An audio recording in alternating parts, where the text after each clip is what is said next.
आज का वीडियो हम शुरू करते हैं एक छोटी सी कहानी से। एक बच्चा रोज स्कूल जाता है लेकिन वो ठीक से बैठ नहीं पाता, ना ही स्कूल से दिया गया होमवर्क वो कंप्लीट करता है।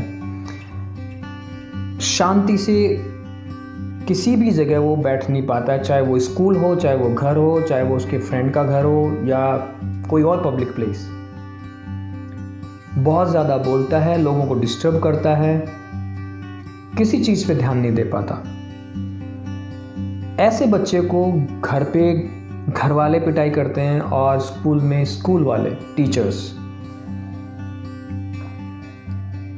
इस बच्चे को कहा गया कि तुम जिंदगी में कुछ नहीं कर सकते,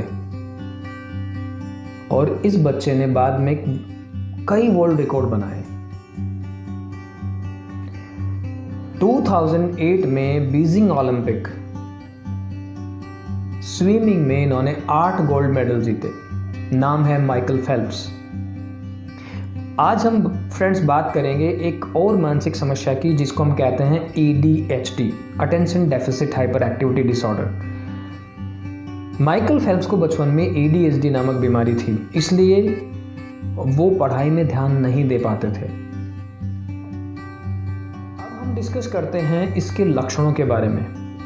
इसके कौन से लक्षण हैं जिनके बेसिस पे हम किसी ADHD के बच्चे को पहचान सकते हैं। इनमें 2 मुख्य तरह के लक्षण होते हैं। पहला इन अटेंशन टाइप, दूसरा है हाइपर एक्टिविटी या फिर इम्पल्सिव टाइप। दूसरा ग्रुप लक्षणों का ये है। इन अटेंटिव टाइप में जैसे ये किसी भी चीज़ को ठीक से नहीं सुनते, अपनी रोज़मर्रा की जो काम में आने वाली चीज़ें उनको घुमा देते हैं, खो देते हैं, मिसप्लेस कर देते हैं। इनका ध्यान जो है वो कम हो जाता है, किसी चीज़ पे फोकस नहीं कर पाते हैं, जल्दी डिस्टर्ब हो जाते हैं। जिन चीज़ों में ध्यान चाहिए उन चीज़ों को अवॉइड करते हैं, जैसे कि पढ़ाई। माइनर छोटी छोटी डिटेल्स पे ये ध्यान नहीं दे पाते। जैसे मम्मी ने कहा कि जाओ किचन में 2 बनाना, 2 फोर्क और 1 टोमेटो लेके आओ, तो हो सकता है वो सिर्फ टोमेटो या फोर्क लेके आ जाएं, बनाना भूल जाएं।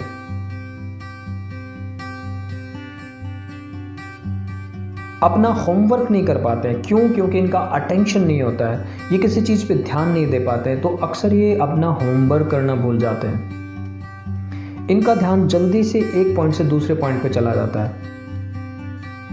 तो ये कुछ लक्षण हैं। इसी तरह से हाइपर एक्टिविटी के लक्षण, ये हमेशा ऑन द गो रहते हैं, बेचैन रहते हैं, भाग दौड़ करते रहते हैं, एक जगह शांति से नहीं। उनका जो पसंदीदा सीरियल है टीवी पे, उसको देखते वक्त भी इनके हाथ पैर चलते रहते हैं।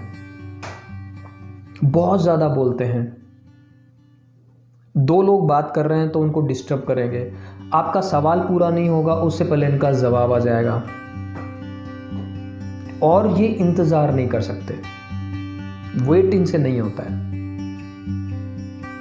तो ये कुछ लक्षण हैं ADHD के। अगर इनमें से कोई भी 6 सिम्टम्स हैं, 6 या उससे ज़्यादा पिछले 6 महीने में, तो आपका बच्चा ADHD नामक मनोविकार से ग्रसित हो सकता है। अगर उनकी उम्र 17 साल से कम है, और अगर बच्चे की उम्र 17 साल से ज़्यादा है तो 5 या 5 से ज़्यादा सिम्टम्स चाहिए। आपके आसपास ऐसा कोई भी बच्चा हो तो उसको मनोचिकित्सक की सलाह लेने के लिए आप ज़रूर कहें। ऐसा इसलिए क्योंकि ऐसे बच्चों के साथ बहुत बुरा बर्ताव होता है। जानकारी के अभाव में पेरेंट्स और स्कूल में टीचर्स दोनों को ये लगता है कि ये बच्चा शैतान है, असल में वो बच्चा बीमार है, और उस बच्चे की बहुत पिटाई होती है। और ऐसे बच्चों का जो नंबर है वो भी काफ़ी है। अगर हम 100 बच्चों की बात करें तो 100 में लगभग 2 से लेके 10-12 बच्चे तक ADHD के पेशेंट्स हो सकते हैं। अगर किसी स्कूल में 1000 बच्चे हैं तो आप मान के चलिए कि 20 बच्चों से लेके 100 से 120 बच्चों तक को ADHD नामक मनोविकार हो सकता है। जिस भी बच्चे को पढ़ाई में दिक्कत आती है, या वो ध्यान नहीं दे पाता किसी चीज़ पे, या बहुत ज़्यादा हाइपर एक्टिव है, उसको ज़रूर मनोचिकित्सक से मिलने की सलाह दी जानी चाहिए। तो फ्रेंड्स, ये था ADHD के बारे में। शुक्रिया, थैंक यू वेरी मच।